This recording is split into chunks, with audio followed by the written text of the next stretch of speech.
Good night, fellow punchers. The clock on the wall is 12 minutes away from midnight, nearly as late as last night. Same crack tonight. Back home with the slipper, like Cinderella, before midnight. You can blame a Kilkenny cat for keeping me out late. I'm in the Binners Hotel in Dingle. Got here this evening just after 6 o'clock. Long day's driving. We left about 9:10 and went through the usual route, Glengariff, that scenic route. Took a few photographs up at the top of the Caha Pass.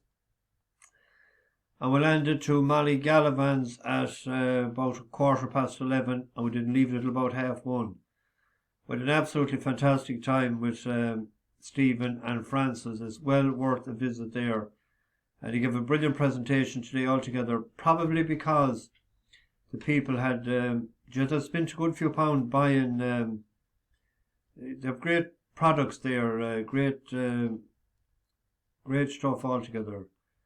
All woolen gear, but they had spent just I don't know many hundreds. I'd say maybe 700 or 800, just hazarding a guess.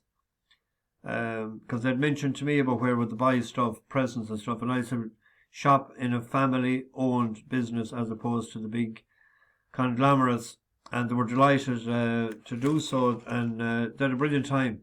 He brought a great presentation altogether today, and a shot of wine and a shot of poaching, and played the bowron and played the accordion, danced on the half door. I had a cup of tea and a scone, complimentary. And he gave me a bag coming out the door, a Christmas present. He said, probably won't see you before then. They're lovely people. And great history, great knowledge, and a bit of wit. That's what life is all about. So then we went to the Atlantic Way in Kenmare and we had lunch. Stopped off then at Ladies View and Turk Waterfall and headed into Killarney. Just drove around the town and Dingle in, an hour and a quarter's drive. So, long day's driving, so I crashed out for an hour on the bed while I was picking a few horses for tomorrow and looking at the forum. Then I went for a walk, and then I went to Paul Geeney's, or Gainey, across the road. So I said I'd have 2 pints, and I met them on the street outside, the tourists, and they within a couple of them had a pints, but they didn't have too much. They were tired after last night, so was I. But anyway, I was just ready to go, and a fella came over and says to me, "Are you Mickey D?" I said, "Yes, I am." He said, "I made a good few pounds today on Cool One." He said, "I looked at your tip," and he backed it, and he backed something else the other day, and he had a double, and he backed Absurd in the County Hurl, and he treated me to a pint. Evan from Kilkenny. He was on a work conference with a lot of Donegal guys there. I forgot to mention as well yesterday when I was outside Dinians heading in Kinsale yesterday.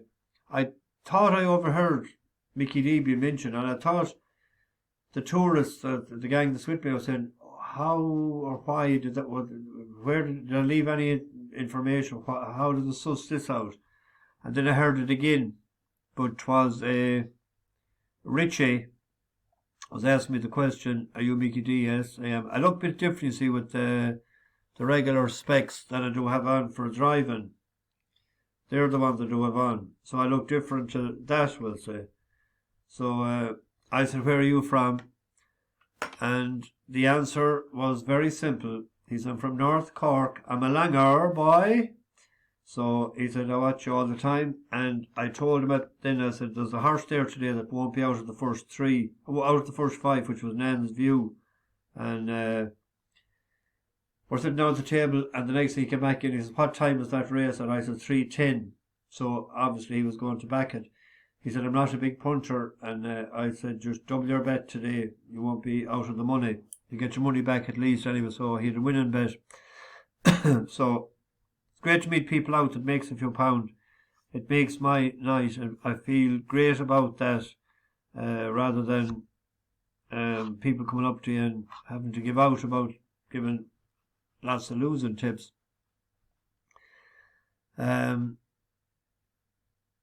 We made a few pounds today. Cool One. I was coming up the town of Killarney at the time when I looked, and I said, oh shit, it was 4:20, 4:52. So I put on the phone anyway, I could only listen to it. Going up Main Street, and no mention of Cool One in the first go of the commentary by Jerry Hannon. And I said, it must be a non-runner, so I sort of lost a bit of interest. And the next thing I heard him saying, Cool One, 3 from the back. I said, yes, that's a long way with an amateur or a young jockey on it. So I got a bit excited that I couldn't hear it or see it.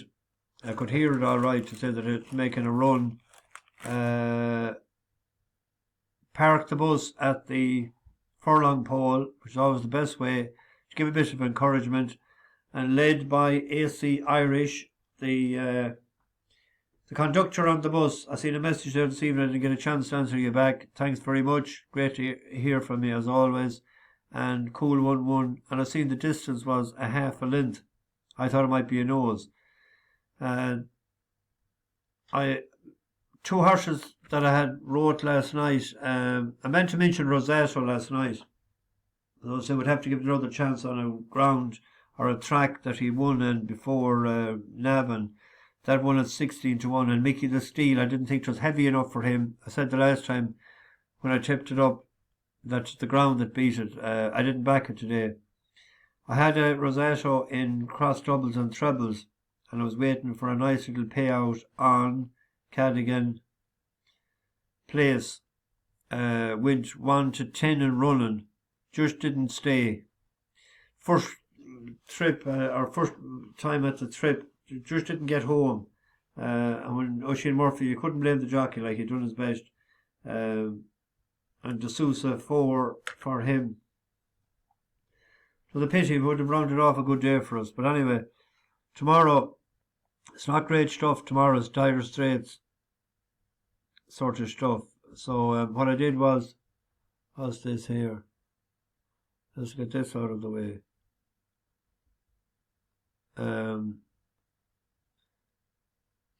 There's heavy ground in Nottingham tomorrow. Now, I'd prefer if this race was over 2 miles. But it's 9-2 the field. Actually, Alpine Stroll is a former horse of ours that won the last day. But I thought with the ground the way it is, that Corsican Caper, see him 9-1, I backed him there with 365 paying 4 places a while ago. It's only a 4-year-old gelding trained by Kevin Frost. It used to be with Defoy. But if you look at it, I'm going too fast, hold on. Bred by Fast Company. The only time it ran in heavy ground was in Chester, which is over 2 miles. No, that's a lie. It's only... Well, it's not. It was 1 mile 6 here when it ran in Salisbury over 1-6. But 2 miles it would be his trip. It took all his time to get here, but it acts on the ground, as you can see here. This is a decent enough race because that Judgment of Solomon is decent. And who's now being worked on towards the outside in the pink colours. Trojan Sun moving well and has got plenty of room down along the inner. Working hard now, Judgment of Solomon a bit wider out. They've come a couple of lengths away from Bamboo Bay. Corsican Caper the Grey catching the eye and getting past runners now.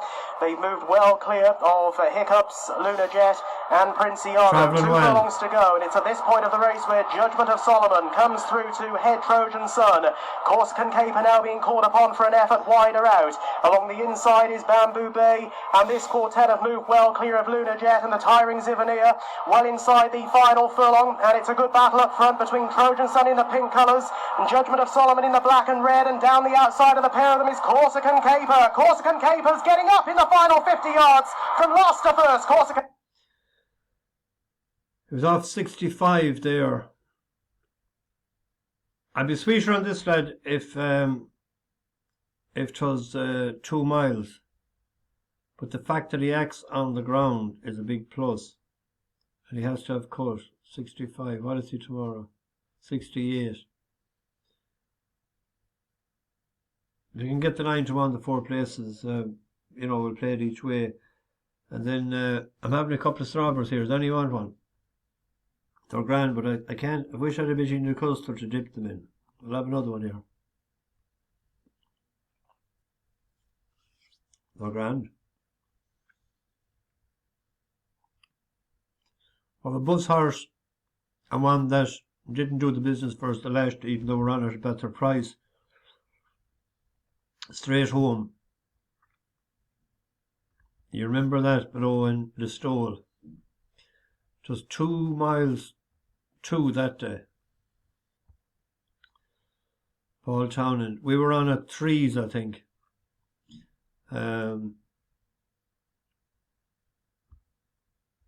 This lad, Jesus Christ, if he doesn't win tomorrow, he never will. We could shovel on the coal, I'd say, with him tomorrow. We can see Les Stole, he only got nutted towards the end. That's him in the green here, the inside. One for the ditch around the inside, the green and white colours are straight home thanks to leaders. Not far off them, get down to it. As the leading roses up on the outside. Getting a run through on the inside. As they can ditch and they're chased. Stand side storm along, inside straight home, very little bit. Was he put up anything for that?